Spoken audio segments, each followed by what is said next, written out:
we do have RevDrk, I want to say, spawning as the teal Protoss in the middle right location on this map. MLG Metalopolis, his opponent, will be the RevDrk player. Mach, I'm going to say, the RevDrk, of course, here spawning on the bottom left location. I am darkenedlite, and I will be casting this Playhem NA daily tournament for you with Nerski. And you know what? I think I got it finally figured out. It's Machnificent. Machnificent, let's do it. There it is. That's the name. And if he doesn't like it, well, he's not casting. So yeah, he can't hear us, hopefully. Let's hope he can't hear us before the cast, of course. That's cheating, and we don't want cheaters in our games, and I doubt that he is doing just that unless he throws out a... It's not Machnificent, it's pronounced something else, and then we'll know, and we'll be able to call him out for it. Then we'll have to string him up by his arms and legs.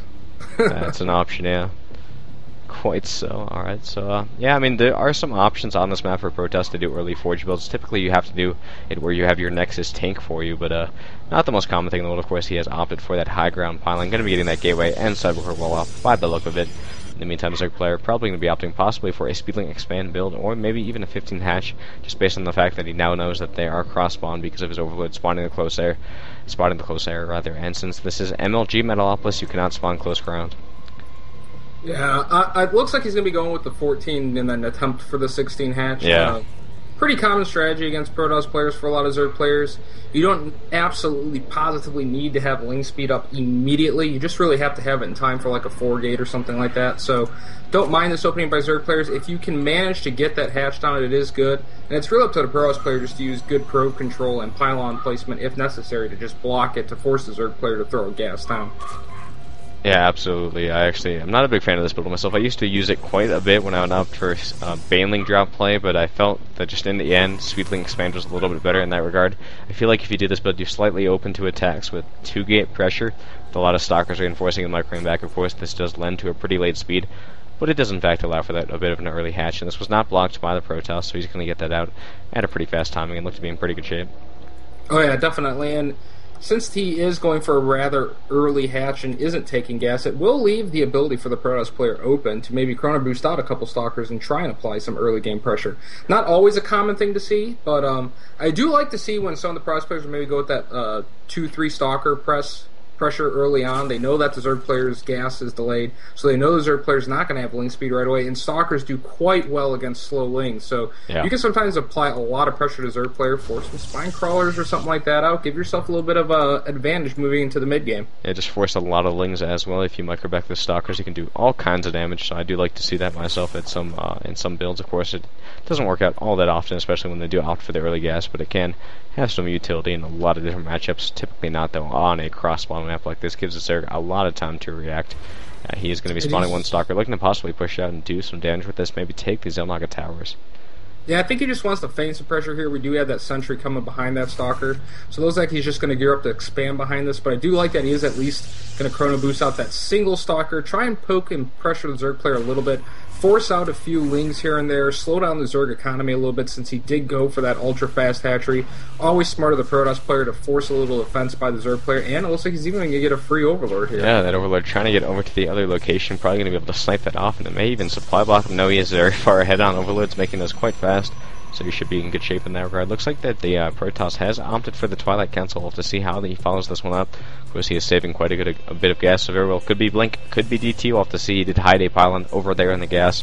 Maybe looking to place a Dark Trend there, but no, he looks like he could be opting for Blink. We'll have to see. Of course, both options are quite ambiguous at this time. DT Shrine is going down. There it goes. So will be DT expand by him. By the look of it, actually throwing down that low ground pylon. Definitely planning to expand here. In the meantime, Lings are going to be moving across the map, seeing what they can see. Hopefully the Protoss can block his ramp with his Zealot and this Sentry with the reinforcing Zealot as well. Should be in good shape in that regard. And I definitely like the low ground pylon. You definitely want to give the look that you're preparing to expand around the time that you should be expanding. It will limit the Zerg's player ability to guess exactly what you're doing. Now, obviously, when you're only seeing one sentry out of a Protoss player, it's pretty evident that they're probably teching to something, but really it comes down to a matter of whether or not Mach can really, identify the low sentry count, to really identify that there is definitely a tech play coming and react in time. And I do see that he has put down an Evo chamber, so I think he's aware of the fact that Rev is probably teching. This is pretty obvious DT, actually, when you look at it. As you said, very low sentry count. Not likely to see a Stargate. Typically that would hit by about now. DT Shrine is about 90% done, looking to possibly get a proxy pylon down. There it goes. at the third base location for the Zerg. Evo Chamber is finished, we'll have to see. He is planning to drop that Spore Crawler. There it goes. And that should be up by the time DTs do hit, and with that defense, he should be in good shape. Yeah, definitely, and really it's going to be a question now of how Machnificent decides to play this. Obviously, he can just econ a lot behind this. Protoss player not going to be able to push him very heavily with these DTs once the Spore Crawler finishes up. But he's going to be a little bit careful because he could lose the Spore Crawler. Yeah, not focus firing it though, and there it goes, finishing up, looking to possibly focus fire now, but he will actually back out. Not the best focus firing choices out of RevDrk there. If he had focus fired that Spore Crawler before it had finished, he would have been in great shape. Now he does have time to react with these queens and to use those to defend. So Machnificent in pretty good shape here, looking to defend this pretty nicely, and the DTs will again be forced away. Expand though is, as you said, established nicely for RevDrk here.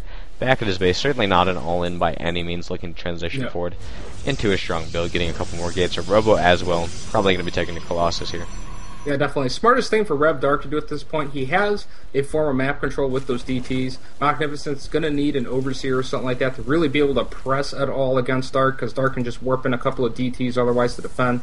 So really what Rev can do right here is try and slow down the of the Zerg player, kind of hold him to 2 bases for a little while, slow down his ability to take a third, and maybe even get up a faster third himself and get an advantage over the Zerg player. So I wouldn't really mind to see Rev here, maybe get a couple of upgrades, get some tech, then, try and slow the third down of the Zerg, get his own third up, and go for a little bit later game push behind this.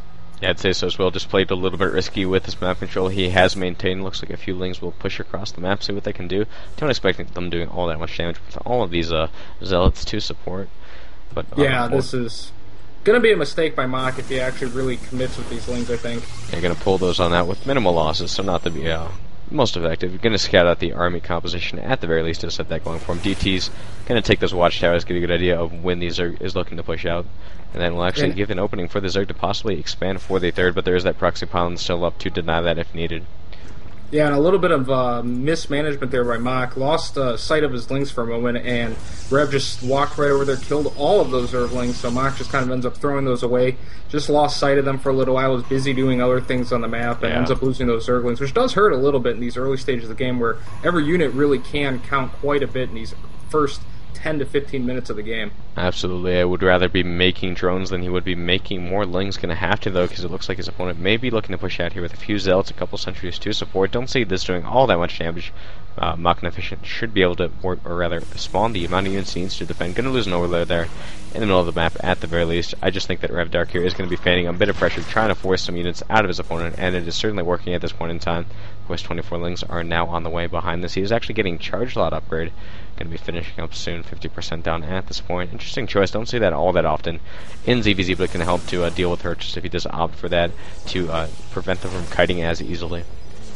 Oh yeah, definitely. What I really like to see are Rev do what he's doing right now, clear some creep tumors, slow down the creep sort of the Zerg player, and I wouldn't have even minded seeing him maybe poke at the third here and try and deny it going up right now. I mean, he does have those DTs. It is going to force the Zerg player to have detection to really be able to defend this third.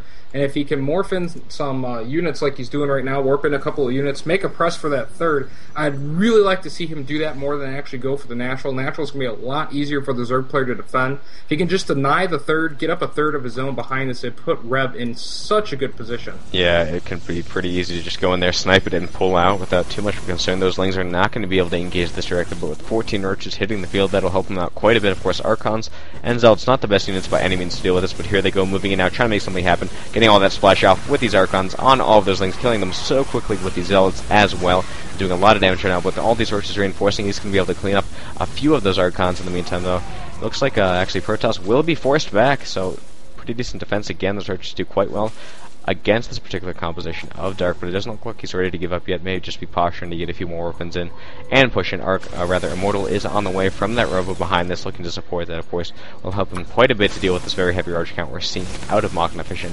Just want to get more than one, though, just to get that really heavy critical mass, I would say, to do a lot of damage. Force fields are going to go down, trying to trap these Roaches. Not the best force fields, but he's going to be able to do a lot of damage with both this. More and more Stalkers are moving in and doing quite a bit of damage to the Zerg at this point.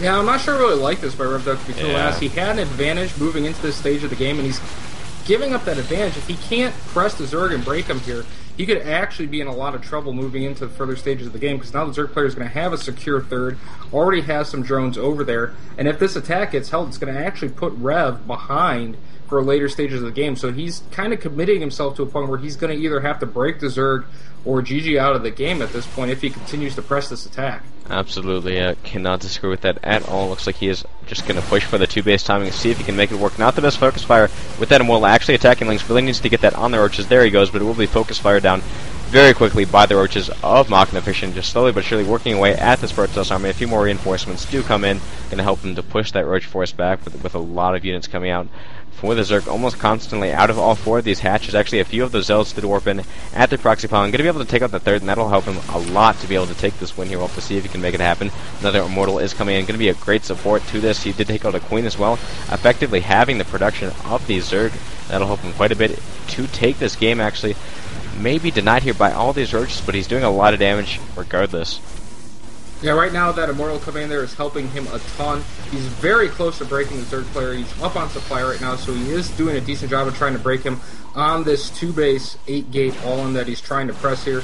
If he can just do a little bit more damage, get a better position, he is slowly wearing Mach down, so he just has to keep reinforcing in. This Immortal coming in is going to play huge to help him maybe finish this game off. Yeah, absolutely. He is in a good position now. He is in between the production of the Zerg player. No standing units to really help him, with more and more Zealots coming in, charging in there, taking out these Lynx. All the drones will be forced to be pulled, but with these Zealots, you'll be able to wipe those out, and there is the GG out of Machnificent. Again, pretty strong 2-base timing out of RevDrk. Looked kind of grim for him in the beginning, but he made it work in the long run, so congrats to him. He'll be moving forward in this tournament. Yeah, very well played by Dark there. I think that the Zerg player had some opportunities to defend that, but he didn't have Burrow, which was pretty essential there. Any kind of a 2-base, heavy gateway, all-in type of push, you absolutely have to have Burrow for those Roaches, so you can heal them in between battles and so you can increase their numbers. Didn't have that available to him, and that really allowed Dark the opportunity to really keep pressing with that push, because he was wearing those Roaches down since our Zerg player did not have Burrow. Yeah, absolutely. You pretty much summed it up. It was very difficult for him just to defend. Eventually, taking out that third was greatly helpful. Of course, doing a lot to the production, killing off that Queen as well. And in the end, the flood of units from all those gates and those Immortals to support just allowed him to slowly push for the win. Got to be persistent with pushes like that. Slowly but surely wear away the Zerg's defenses, and he made it work in the long run. So you got to respect him for that. Would have actually liked to see him take a third, as you said. Just played a little bit safer. But in the end, I mean, he broke him, so you cannot complain about that. Oh yeah, I mean, like I said, the only criticism that I have at all is, had the Zerg player had Burrow, he would have been taking a big risk by pushing the natural rather than just taking out the third and then getting his own third up. So he did take a bit of a risk. Most Zerg players would have Burrow by then, so it was a little bit of risk. He didn't see the Burrow, though, as he did press in there, so he was able to continually push that advantage and ultimately win the game. But just as like a basic rule of thumb, I would have liked to see him take out the third first, and then maybe see if he can press the natural before he actually really just committed to attacking that natural. Because if the Zerg had Burrow, that would have been a terrible position for him to be in after that attack.